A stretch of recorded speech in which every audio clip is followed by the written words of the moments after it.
Sir, Israel തുർക്കിയെ ആക്രമിക്കാൻ സാധ്യത എന്ന തരത്തിൽ വാർത്തകൾ പ്രചരിക്കുന്നുണ്ട്. കാരണം നമുക്കറിയാം, ഓപ്പറേഷൻ സിന്ദൂറിന്റെ സമയത്തൊക്കെ തുർക്കി ഇന്ത്യയോട് എടുത്ത ഒരു നിലപാട്, അതുപോലെ തന്നെ പശ്ചിമേഷ്യയിലുള്ള പ്രശ്നങ്ങളിലൊക്കെ തുർക്കി മതമൗലികവാദികൾക്കൊപ്പം നിന്നുകൊണ്ടാണ് തുർക്കി തങ്ങളുടെ നിലപാട് അറിയിച്ചത്. അതുപോലെ ഇസ്രയേലിനെതിരെയായിരുന്നു തുർക്കിയുടെ നിലപാടുകൾ ഈ സംഘർഷഭരിതമായ സാഹചര്യങ്ങളിലൂടെയൊക്കെ നമ്മൾ കണ്ടത്.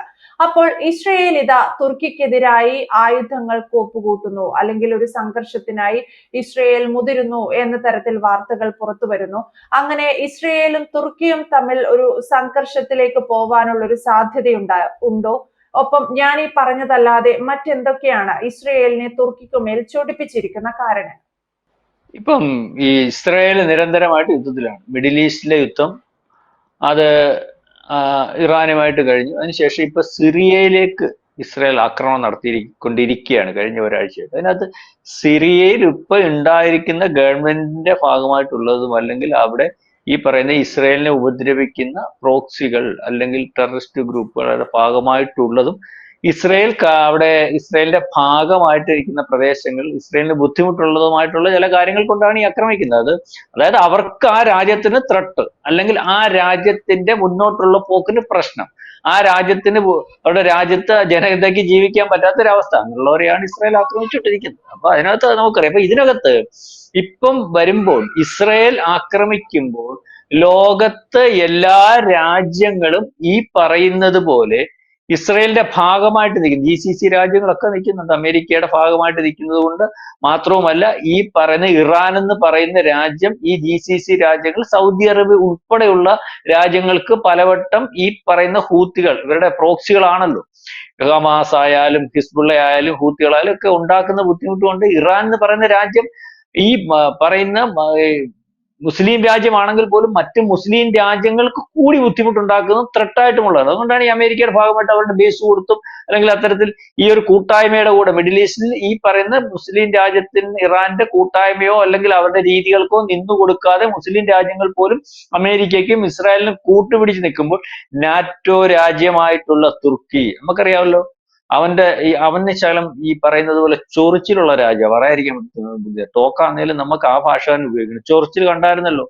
ഇവിടെ കയറി മതം നോക്കി ഭീകര പ്രവർത്തനം നടത്തുന്ന പാകിസ്ഥാനെ ലോകം മൊത്തവും ശരിയല്ല, അവൻ ടെററിസ്റ്റ് ഗ്രൂപ്പുകളുടെ ആളാണ്, അല്ലെങ്കിൽ ഇത്തരത്തിൽ കാര്യങ്ങൾ പ്രൊമോട്ട് ചെയ്യാൻ പാടില്ല, ഒരു രാജ്യത്തിന്റെ അതിര് കടന്നുള്ള ആക്രമണം തെറ്റാണെന്ന് പറഞ്ഞപ്പോൾ ഈ രാജ്യത്ത് കയറി കൃത്യമായ മതധ്രുവീകരണം, അതായത് ഒരു മനുഷ്യന്റെ തുണി പൊക്കി നോക്കിയാൽ തിരിച്ചറിയാൻ പറ്റുന്ന മതം ഏതാണെന്നുള്ള രീതി കണ്ടെത്തി ആ രീതി തന്നെ അവലംബിച്ച് കൊന്നതും, കരിമ ചൊല്ലിക്കാത്തവനെ കൊന്നതുമായിട്ടുള്ള ക്കെതിരെ നീക്കം നടത്തിയപ്പോൾ, രാജ്യത്തിനെതിരെ പോലുമല്ല, പാകിസ്ഥാനെതിരെയല്ല നമ്മൾ നീക്കം നടത്തിയത്. അതായത് ഭീകരവാദ ക്യാമ്പിനെ, ടെററിസ്റ്റ് ക്യാമ്പുകളെ, ടെററിസ്റ്റുകളെ മാത്രം കൊന്നൊടുക്കി സിവിലിയൻസിന് കുഴപ്പമില്ലാതെ, രാജ്യത്തിന് കുഴപ്പമില്ലാത്ത രീതി വന്നപ്പോൾ അവർ നമ്മളെ, സിവിലിയൻസിനെയും നമ്മുടെ രാജ്യത്തിന്റെ പരമാധികാരത്തെയും ലംഘിക്കുന്ന രീതിയിൽ തിരിച്ചടിക്കാൻ ശ്രമിച്ചപ്പോഴാണ് നമ്മൾ തിരിച്ചടിച്ചത്. അപ്പൊ അതിനാരാ സഹായം ചെയ്തത്? യുദ്ധത്തിന് മുമ്പേ ആരാ സഹായം ചെയ്തത്? പഹൽഗാമിനെ ആരാ ന്യായീകരിച്ചത്? അതിനുശേഷം, യുദ്ധത്തിന് ശേഷവും ആരാണ് ഈ പാകിസ്ഥാന്റെ ഇന്ത്യയുടെ വിഷയത്തിൽ നിൽക്കുന്നത്? തുർക്കി. അപ്പൊ തുർക്കിക്ക് ടെററിസ്റ്റ് ഗ്രൂപ്പുകളെ പ്രൊമോട്ട് ചെയ്യണം, അല്ലെങ്കിൽ ഈ പറയുന്ന മതമൗലികവാദത്തെ ലോകത്ത് പ്രൊമോട്ട് ചെയ്ത് ലോകക്രമത്തെ പോലും അല്ലെങ്കിൽ മറികടന്ന് ഒരു മുസ്ലിം രാജ്യമാകണം, അതിന്റെ ഖലീഫ ആകാൻ ആഗ്രഹിക്കുന്ന എർദോഗന്റെ തുർക്കി, അവന്റെ ജീവിതകാലത്ത് നടക്കുന്നില്ല, അവന്റെ ആഗ്രഹം അതാണ് ഇപ്പോഴും ഈ പറയുന്ന ഇസ്രായേലിനെതിരെ നിൽക്കുന്നത്. ഇസ്രായേലിനെതിരെ നിൽക്കുന്നതെന്ന് പറഞ്ഞാൽ, ഇസ്രായേൽ ആരെ ആക്രമിക്കുന്നു? ഈ പറയുന്ന തുർക്കിയെ ആക്രമിക്കേണ്ട കാര്യമില്ല, തുർക്കിയല്ല സിറിയ ആക്രമിക്കേണ്ട കാര്യമില്ല, അവിടെ പരമോദാരത്തിൽ കയറി ഇടപെടേണ്ട കാര്യമില്ല, അതിന് അമേരിക്ക കൂട്ടുനിൽക്കരുത്, അതിന് വിലക്ക് ഏർപ്പെടുത്തണം, ഞങ്ങൾക്ക് അതിനകത്ത് പ്രതിഷേധമുണ്ട് എന്നുള്ള രീതിയിൽ തുർക്കിയുടെ ഈ പറയുന്ന വിദേശകാര്യമന്ത്രി കഴിഞ്ഞ ദിവസം സംസാരിച്ചു. അതുപോലെ തന്നെ ഇതേ സംസാരം തന്നെ ഖമേനി കഴിഞ്ഞ ദിവസം സംസാരിച്ചിട്ടുണ്ട്. ഈ ഒരു കാരണവശാലും യുദ്ധം നിന്നെങ്കിലും യാതൊരു കാരണവശാലും ഇസ്രായേൽ എന്ന് പറയുന്ന രാജ്യം തീരുന്നത് വരെ ആ രാജ്യത്തിനെതിരെയുള്ള പോരാട്ടം തുടർന്നുകൊണ്ടേയിരിക്കും. കഴിഞ്ഞ ദിവസം വെടിനിർത്തൽ നടന്നതിന് ശേഷം 85 വയസ്സുകാരൻ കുത്തിയിരുന്ന് പറഞ്ഞുകൊണ്ടിരിക്കുന്ന കാര്യമാണ്. അപ്പൊ ഇതൊന്നും തീരുന്ന ഒരു വിഷയമില്ല. അപ്പൊ കഴിഞ്ഞ ദിവസം ഇവര് പറഞ്ഞു, ലെബനിൽ കയറി അടിച്ചില്ലേ, ഹമാസിനെതിരെ നീക്കം നടത്തുന്നില്ലേ. അപ്പൊ ഈ രീതിയിലൊക്കെ ഉള്ള ഒരു രൂക്ഷ വിമർശനം. നാറ്റോ രാജ്യം എന്ന കെയർ ഓഫിൽ നിൽക്കുന്ന രാജ്യം തുർക്കിയോട് ഇപ്പൊ അമേരിക്ക കലിപ്പുണ്ട്. കാരണം ഈ നിൽക്കുന്ന സമയം തന്നെ റഷ്യയായിട്ട് അവർക്ക് ബന്ധമുണ്ട്. നാറ്റോയുടെ ഭാഗമായിട്ട് നിൽക്കുമ്പോഴാണ് റഷ്യയുമായിട്ട് ബന്ധമുള്ളതും S-400 റഷ്യ എന്ന് മേടിച്ചത്. അതായത് ഇപ്പൊ തിരിച്ചു കൊടുക്കാൻ പറഞ്ഞു. ഇപ്പൊ തോളയം വെച്ചുകൊണ്ട് വട്ടം നടക്കുക, ഇന്ത്യക്ക് ഞങ്ങൾ കൊടുക്കും, അല്ലെ പാകിസ്ഥാന് കൊടുക്കും, അല്ലെ ബംഗ്ലാദേശിന് കൊടുക്കും, ആർക്കും കൊടുക്കാൻ ഒക്കത്തില്ല, ഇവന്റെ തലയിൽ വെച്ച് കെട്ടി അവിടെ നിൽക്കാനേ ഒക്കത്തുള്ളൂ, വേറെ കാര്യം കൊടുക്കും എന്നൊക്കെ പറയും. ഇന്ത്യ പറഞ്ഞ് ഇന്ത്യക്ക് വേണ്ടെന്ന് പറഞ്ഞു. അപ്പം ഇവൻ ഈ രണ്ട് സൈഡിലും കാലി വെച്ചിങ്ങനെ നിൽക്കുകയാണ്. നമ്മൾ അവനെ വട്ടം അസർബൈജാനും അല്ലെങ്കിൽ അർമേനിയ പ്രശ്നം വെച്ചും അല്ലെങ്കിൽ അർമേനിയക്കകത്തൊക്കെ ആയുധം കൊടുത്ത് ഇവന്റെ വട്ടം നമ്മൾ സാധനമൊക്കെ ഫിറ്റ് ചെയ്ത് ഇങ്ങനെ വെച്ചിട്ടുണ്ട്. ഇവന് പണി നമ്മൾ കൃത്യമായിട്ട് കൊടുത്തിട്ടുണ്ട്. എന്നാലും യുവമാർക്ക് ഈ പണി ഇവിടെ അല്ലല്ലോ ജീവിതം. അങ്ങ് ഈ പറയുന്നത് പോലെ ഇവിടം കഴിഞ്ഞിട്ട് എന്ത് ഊട്ടിയോ ഏതാണ്ട് സാധനമൊക്കെ കിട്ടുന്ന ഒരു സ്ഥലമുണ്ട്. ഇവര് പറയുന്ന സ്വർഗം, സ്വർണ്ണപ്പുഴയല്ല, മദ്യപ്പുഴ, പാൽപ്പുഴ, പിന്നെ പെണ്ണുങ്ങൾ 68 പെണ്ണുങ്ങളെയൊക്കെ നമുക്ക് കല്യാണം കഴിക്കാൻ പറ്റുന്നത്. എന്തൊരു ഇതാന്നറിയാം. ഒരെണ്ണത്തിനെ കൊണ്ട് പെടുന്ന പാട് ഒരുവിധപ്പെട്ടവർക്കറിയാം. ഈ 60 ഒക്കെ ആകുമ്പം അപ്പൊ അതൊക്കെ അവര് സങ്കല്പം. അപ്പൊ ഇവന്മാർ ഇവിടെ ജീവിക്കുമല്ല, ഇവന്മാർ ഇതൊക്കെ കഴിഞ്ഞിട്ട് അവിടെ ജീവിക്കാൻ വേണ്ടി പോകുന്നതായതുകൊണ്ട് ഇനി എത്ര മിസൈൽ വെച്ചാലും എത്ര സംഭവം വെച്ചാലും ഇവന്മാർക്ക് വിഷയമല്ല. ഇവന്മാരാ പറയുന്നത് പോലെ മറ്റു രാജ്യങ്ങളെയും ലോകത്തിനെയും മൊത്തം അവന്മാർ വിശ്വസിക്കുന്ന രീതിയിലേക്ക്, അവന്മാരുടെ രീതിയിലേക്ക് കൊണ്ടുവരുന്നതിനുള്ള ശ്രമം നടത്തും. അപ്പം ആ രീതിയിലേക്കുള്ള കാര്യങ്ങൾ ഇസ്രായേലിനെതിരെ നിൽക്കുന്നു. ഇസ്രായേൽ ആക്രമിക്കാത്തതിന്റെ പ്രധാനപ്പെട്ട കാര്യം നാറ്റോ ആയതുകൊണ്ടും അമേരിക്ക ഇടപെടുന്നത് കൊണ്ടുമാണ്. പലവട്ടം ഊങ്ങിയതാണ് ഇസ്രായേൽ ഇവന്റെ പുറത്ത്. അവരുടെ ഒരു ബോംബ് വൃത്തിയായിട്ട് ഇടാൻ പറ്റുന്ന അത്രയും വലിപ്പവും അല്ലെങ്കിൽ അവരോട് നേരിടാൻ പറ്റുന്ന അത്രയും സൈനിക ബലവും ഒന്നുമില്ലാത്ത രാജ്യം തുർക്കി. ഇപ്പൊ നാറ്റോയുടെ കെയർ ഓഫിലാണ്. ഈ കെയർ ഓഫിൽ ഇനിയും കൂടുതൽ ഈ പറയുന്നത് പോലെ ഇസ്രായേലിനെ കയറി അറ്റാക്ക് ചെയ്യാനും പ്രോക്സികൾക്ക് വേണ്ട സഹായം കൊടുക്കാനും ഇസ്രായേലിനെ നിയന്ത്രിക്കാനും അത് ശരിയല്ലെന്ന് വരുത്തുന്നതിനും അല്ലെങ്കിൽ അത്തരത്തിൽ ഇസ്രായേലിനെതിരെയുള്ള കൂട്ടായ്മകളെ ബലപ്പെടുത്താനും നിൽക്കുന്ന ഒരവസ്ഥ വന്നാൽ തുർക്കിയെ 100% ഇസ്രായേൽ അടിച്ചിരിക്കും. അതിന് ഇന്ത്യയുടെ ഒരു കൃത്യമായ കൂട്ടുണ്ട്. ഇന്ത്യക്കകത്ത് പഹൽഗാം വിഷയത്തിനകത്തും സിന്ദൂരിനകത്തും എടുത്ത നിലപാടുകൊണ്ട് ഇന്ത്യ കൃത്യമായ നിലപാടുമായിട്ട് നിൽക്കുകയാണ് തുർക്കിയുടെ ഗറോഫിൽ.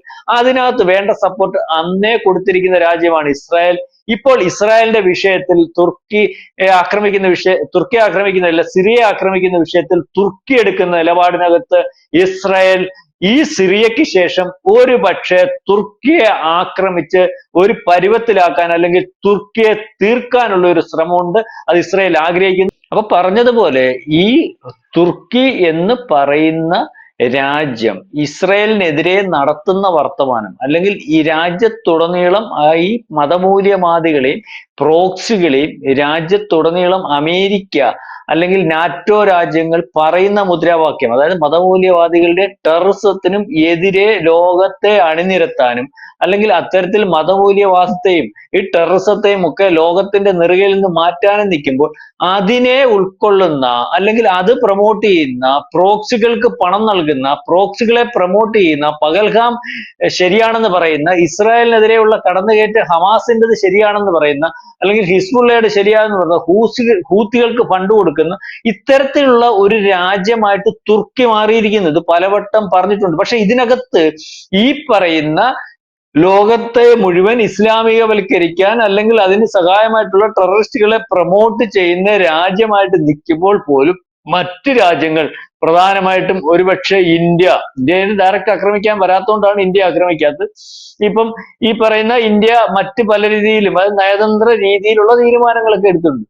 ഇസ്രായേലിന്റെ ഭാഗത്തു നിന്നും ഇസ്രായേലിനെതിരെ നിൽക്കുന്ന ഹമാസിനെയും ഹിസ്ബുള്ളയും ഹൂത്തികളെയും ഒക്കെ ഇൻഡയറക്റ്റ് ആയിട്ട് സഹായിക്കുന്നു അല്ലെങ്കിൽ ആ പ്രോക്സികളെ വേണ്ട രീതിയിൽ പ്രൊമോട്ട് ചെയ്യുന്നതും ഒക്കെ ഈ പറയുന്ന തുർക്കിക്ക് വളരെ കൃത്യമായ പങ്കുണ്ടെന്നറിയാം. അപ്പൊ എന്നിട്ട് പോലും ആക്രമിക്കാതെ നിൽക്കുന്നത് നാറ്റോ ആയതുകൊണ്ട് അമേരിക്ക പറഞ്ഞിട്ടുണ്ട് വരട്ടെ, ആലോചിക്കട്ടെ, പറഞ്ഞു നിർത്താം എന്നൊക്കെ പറഞ്ഞ് നിർത്തിയിരിക്കുന്നതുകൊണ്ട് മാത്രമാണ്. പക്ഷെ ഇനി അത് ഉണ്ടാകുമെന്ന് തോന്നുന്നില്ല. അതിന് കാരണമെന്ന് പറഞ്ഞാൽ അമേരിക്ക പറയുന്ന എല്ലാ കാര്യത്തിനകത്തും നിന്നു കൊടുത്താൽ അല്ലെങ്കിൽ അങ്ങനെ തീരുമാനമെടുത്ത് പോയാൽ ചില പ്രശ്നങ്ങൾ ഉണ്ടാകും, ഇസ്രായേലിന്റെ നിലനിൽപ്പിനെ ബാധിക്കും എന്ന രീതിയിലേക്കുള്ള കാര്യങ്ങളുമായിട്ട് ഇസ്രായേൽ മുന്നോട്ട് പോകുന്നു. മാത്രവുമല്ല ഒരടി അടിച്ചോളാൻ അമേരിക്കയുടെ സ്വഭാവം അനുസരിച്ച് ഇസ്രായേലും അമേരിക്കയും കൂടിയുള്ള ബന്ധമനുസരിച്ച് അമേരിക്ക സൈലന്റ് ആയിട്ട് അല്ലെങ്കിൽ അവരുടെ രഹസ്യധാരണയിൽ ഒരു നീക്കം നടത്താനും സാധ്യതയുണ്ട്. അങ്ങനെ നടത്തുന്നതിന്റെ ഭാഗമായിട്ടാണ് റഷ്യയുമായിട്ടുള്ള ബന്ധം ഒരുപക്ഷെ ഈ പറയുന്ന തുർക്കിക്കുള്ളത് അമേരിക്കയ്ക്ക് വളരെ കൃത്യമായിട്ട് അറിയാം. അതിനകത്ത് അമേരിക്ക വലിയ അസ്വസ്ഥത പ്രകടിപ്പിക്കുന്നുണ്ട്. പുറമേ അല്ലെങ്കിൽ പോലും അത് അമേരിക്കയെ അസ്വസ്ഥമാക്കുന്നുണ്ട്. അതുകൊണ്ട് തന്നെയാണ് റഷ്യയുടെ കയ്യിൽ നിന്ന് ആയുധങ്ങൾ വാങ്ങിച്ചപ്പോൾ റഷ്യയുടെ കയ്യിൽ നിന്ന് മേടിച്ച S-400 ഉപയോഗിക്കേണ്ട, അതിനു പകരം വേറെ പ്രതിരോധ സംവിധാനം ഞങ്ങൾക്ക് തരാം എന്ന് പറയുന്ന രീതിയിലേക്കൊക്കെയുള്ള കാര്യങ്ങൾ പോകുന്നു. അത് ഇൻഡയറക്റ്റ് ആയിട്ട് തുർക്കിക്കിട്ട് ഒരു പണി തന്നെയാണ്. അപ്പം ഇൻഡയറക്റ്റ് ആയിട്ട് ഒരു പണി തുർക്കിക്ക് ആവശ്യമാണെന്ന് അമേരിക്കയ്ക്ക് അറിയാം. അത് ഇസ്രായേലിന് കൊടുക്കാൻ താല്പര്യപ്പെട്ട് ഇസ്രായേൽ നിൽക്കുന്നു. വളരെ കാലം മുമ്പേ ഇസ്രായേലിനെ വളരെ ബുദ്ധിമുട്ടുണ്ടാക്കുന്ന, ഇൻഡയറക്റ്റ് ആയിട്ട് ഇസ്രായേലിനെ ആക്രമിക്കാൻ നിൽക്കുന്ന പ്രോക്സികളെ ഒക്കെ പ്രൊമോട്ട് ചെയ്യുന്നതിന് തുർക്കിക്ക് വ്യക്തമായ പങ്കുണ്ടെന്ന് ഇസ്രായേലിനറിയാം. അപ്പം ഒരു പക്ഷേ അല്ല, തുർക്കിക്ക് ഈ പറയുന്ന സിറിയയ്ക്ക് ശേഷം കൃത്യമായ താക്കീതല്ല, കൃത്യമായ അടി ഇസ്രായേലിന്റെ ഭാഗത്തുനിന്ന് ഉണ്ടാവാൻ സാധ്യതയുള്ള ഒരു രീതിയിലേക്കുള്ള ഒരു പോക്കും അല്ലെങ്കിൽ അത്തരത്തിലുള്ള ഒരു നീക്കവും ഒക്കെയാണ് നടക്കുന്നത്. അതിന് സാധ്യത വളരെ കൂടുതലുമാണ് എന്നുള്ളതാണ് ഇപ്പോഴത്തെ ജിയോ പൊളിറ്റിക്സിൽ നിന്നും അല്ലെങ്കിൽ ദേശീയ മാധ്യമങ്ങളിൽ നിന്നും വരുന്ന വാർത്തകൾ അനുസരിച്ച് മനസ്സിലാവുന്നത്.